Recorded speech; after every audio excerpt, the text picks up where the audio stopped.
नमस्कार, कैथल खबर में आपका स्वागत है। हरियाणा में मंगलवार को ही एक बहुत बड़ा ऐतिहासिक उलटफेर हुआ है।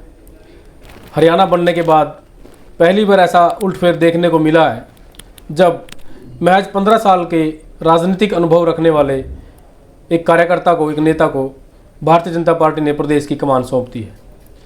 इस फैसले का हरियाणा की राजनीति पर और आने वाले समय में हरियाणा में राजनीतिक दलों पर क्या असर होगा, इस बात की चर्चा के लिए हम पहुंचे हैं कैथल के और हरियाणा के जाने माने वरिष्ठ पत्रकार, 30 से 40 साल का हरियाणा में बतौर पत्रकार वकालत का अनुभव रखने वाले आदरणीय रणवीर पराशर जी के पास।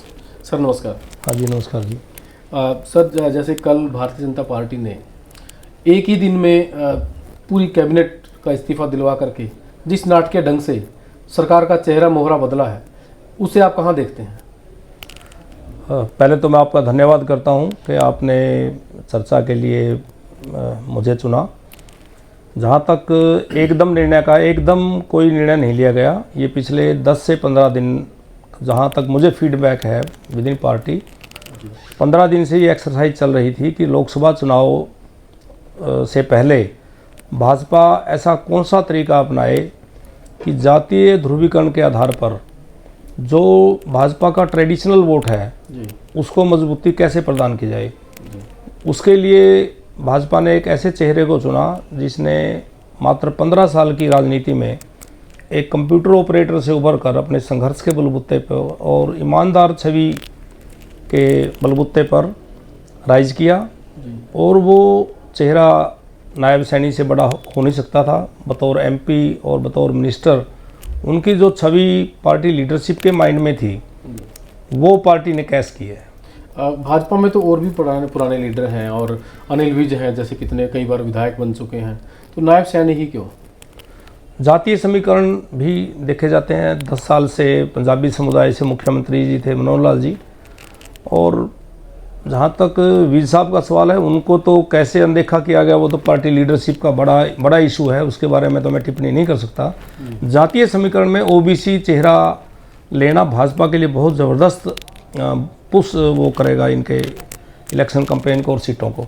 मुख्यमंत्री के साथ नज़दीकी, विश्वास पात्र भी कुछ लॉयल्टी सोच सबसे बड़ी चीज़ है राजनीति में। अगर आप बार बार दल बदलते हो, बार बार निष्ठा बदलते हो, तो आप राजनीति में किनारा हो जाता है, राजनीतिक मूल्यों में गिरावट मानी जाती है।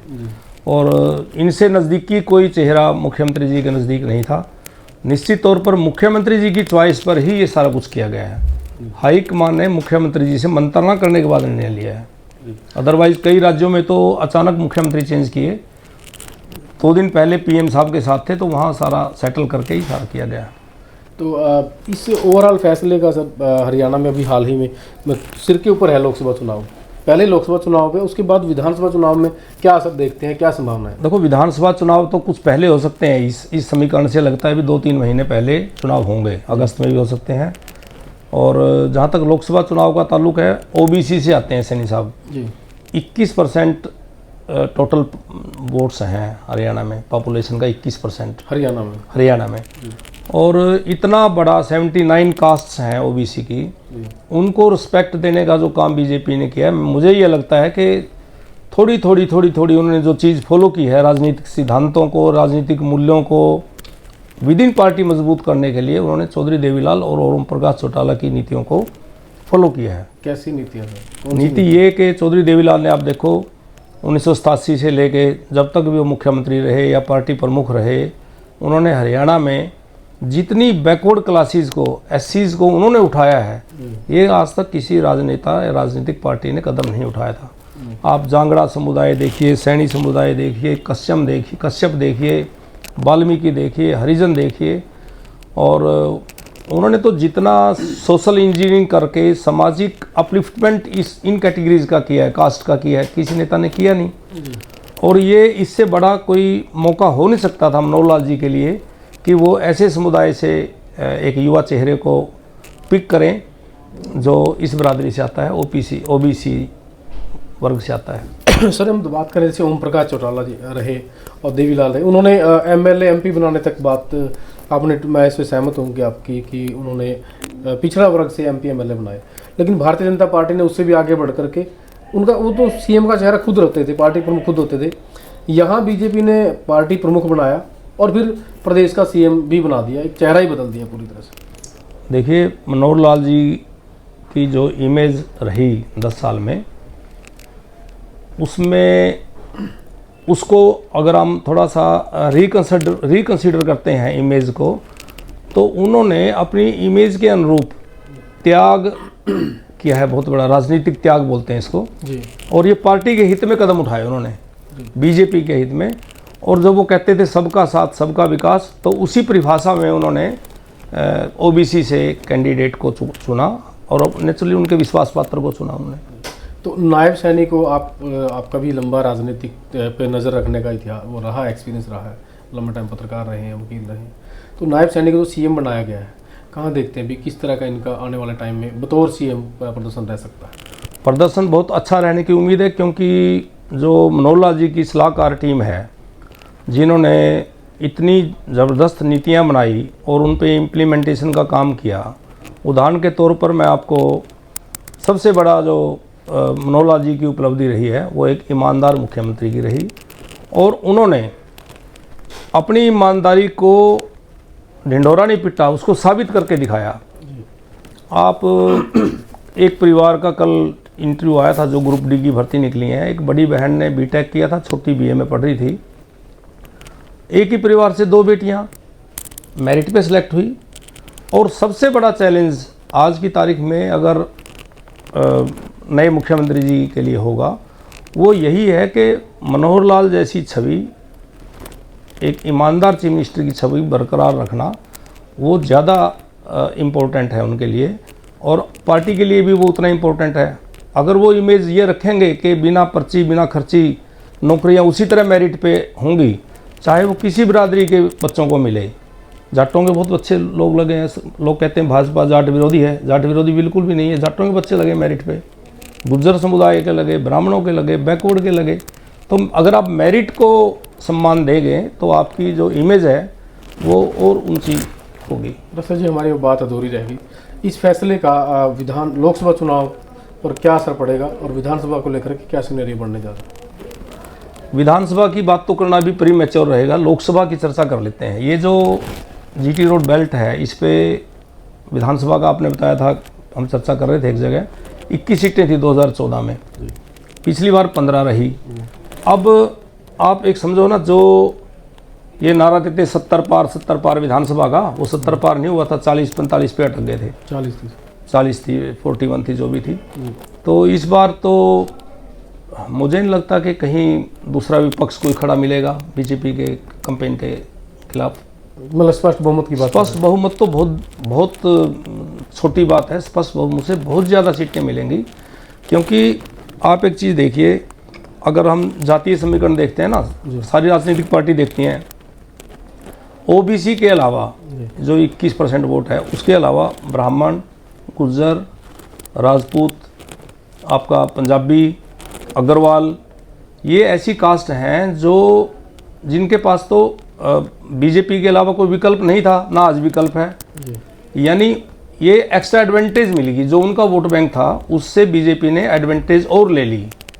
तो लोकसभा चुनाव में तो हर जगह आप देखो ना, जो दूसरी जातियां हैं, जो पर्टिकुलर जाति आधारित राजनीति भी करती रही पार्टियां, उनका वोट बंटेगा बहुत बुरी तरह से। और वो आज हताशा नजर आई सब लीडर्स के बयान में।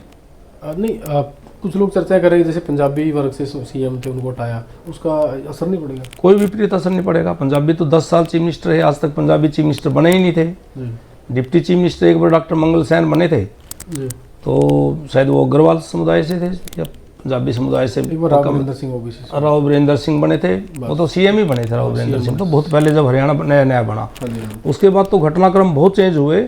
और ये बहुत बड़ी बात थी कि उस समय भी पंजाबी समुदाय को पिक करके चीफ मिनिस्टर बनाना। पिछड़ा वर्ग से जो ये लेके आए हैं, ओवरऑल पिछड़ा वर्ग की जो आपने 79 जातियां बताई, उनको लेकर के ओवरऑल में क्या माहौल रह सकता है? मैं तो समझता हूँ कि पिछड़ी जातियाँ, चाहे वो एक सैनी समुदाय की नहीं मैं बात करता, सभी समुदायों में ज़बरदस्त खुशी का माहौल कल का देखा जा रहा है। और ये समझ रहे हैं लोग कि भी लीडरशिप दी गई है पहली बार पिछड़े वर्ग को, ये बहुत बड़ी बात है। तो इस फैसले का सर आने वाले टाइम में जैसे अब कांग्रेस को लेकर के लगता है कि हुड्डा, रोहतक और सोनीपत साइड मजबूत हैं और वीरेंद्र सिंह भी वहाँ चले गए हैं। इससे पहले एक बड़ा घटनाक्रम यही हुआ था, शायद वहीं से अभी जो हरियाणा की राजनीति में एक ठहराव था, जो ब्रजेंद्र सिंह जो कांग्रेस में गए थे, वहाँ से हलचल शुरू हुई थी। तो ओवरऑल कांग्रेस पे क्या इफेक्ट देखते हैं आप? मुझे लगता है कि जो कांग्रेस की अपनी पॉकेट्स थी, यानी हुड्डा साहब रोहतक, झज्जर, सोनीपत अब कन्फाइंड कर दिया एक तरह से। इस बदलते समीकरण ने ओबीसी मतदाताओं ने ये जो जातीय आधारित बात करने वाले जो लीडर्स हैं, चाहे कांग्रेस का है चाहे किसी पार्टी का है, उनको एक तरह से उनकी पॉकेट्स अपने अपने पास रहेंगी जी। और सीधे तौर पर जाट मतदाता बुरी तरह से विभाजित है आज, उसको वो पूरा विभाजन में है और चिंता चेहरे पर नज़र आ रही है जी। कि हमें अब इसमें इन परिस्थितियों में आगे हमारी लीडरशिप का क्या रहेगा।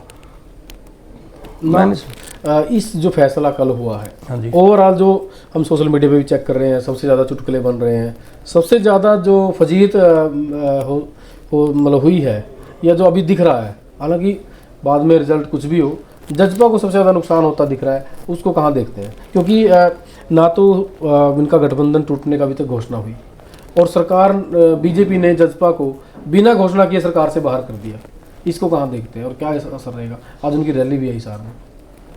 हिसार है, रिवाड़ी है, हिसार में। देखो जेजेपी जो पार्टी अलग हुई थी, इनेलो से जो अलग गठबंधन किया गया था, वो तो चलो उनका राजनीतिक फैसला था, लेकिन हरियाणा में जेजेपी के जो सत्ता भोगने वाले नेतागण थे, उनकी इमेज और बीजेपी की इमेज को लोग पैरेलल देखते थे, एक समान नहीं देखते थे, पैरेलल देखते थे जी। और अब एक बहुत बड़ा वर्ग इस बात से खुश है कि जेजेपी को सत्ता से बाहर कर दिया गया। उसके बहुत सारे कारण हैं, आपने इस पे देखा भी होगा। अभी एक बहुत ज़्यादा महकमे माननीय दुष्यंत जी के पास थे, उससे भी इंटरनल लोगों में नाराज़गी थी।